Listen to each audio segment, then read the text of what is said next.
Olá! O Brasil foi atingido por uma paralisação dos caminhoneiros, com profundas repercussões na economia e no dia a dia dos trabalhadores e consumidores.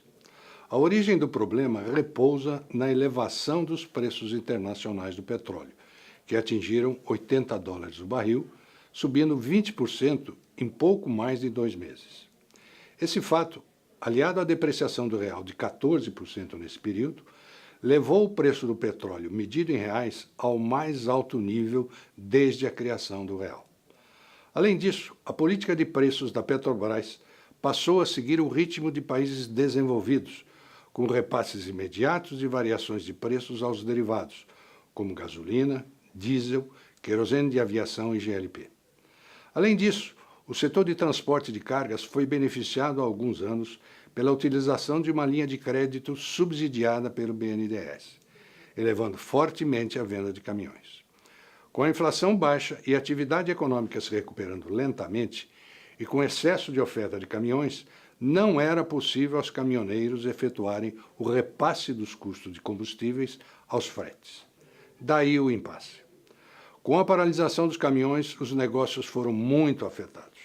Praticamente, todos os setores enfrentam redução da atividade. Dentre os setores mais atingidos, destacam-se o agronegócio, a indústria, o varejo e o comércio exterior. O retorno à normalidade da atividade produtiva deverá ser gradual, pois o reabastecimento não será instantâneo. Mas a produção irá se recuperar, embora o PIB do segundo trimestre vá ser afetado.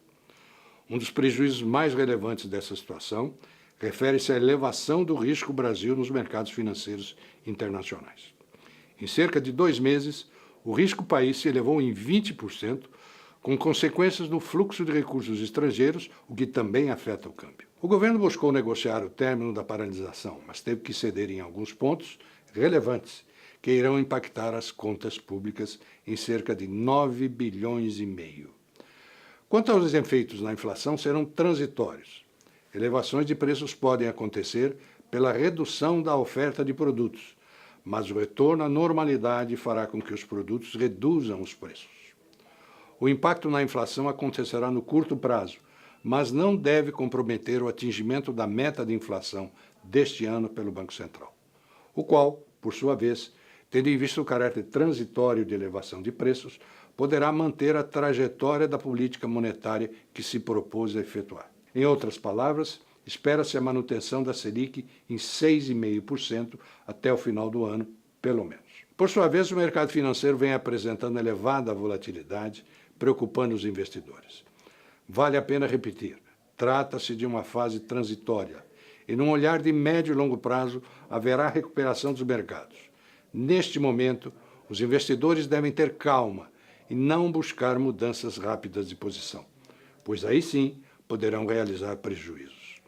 Quando se está no olho do furacão, a melhor opção é aguardar um pouco, esperando uma melhor definição da situação, tanto econômica quanto financeira. Passado esse período crítico, haverá condições de uma decisão baseada em melhor avaliação quanto à mudança ou não de posição.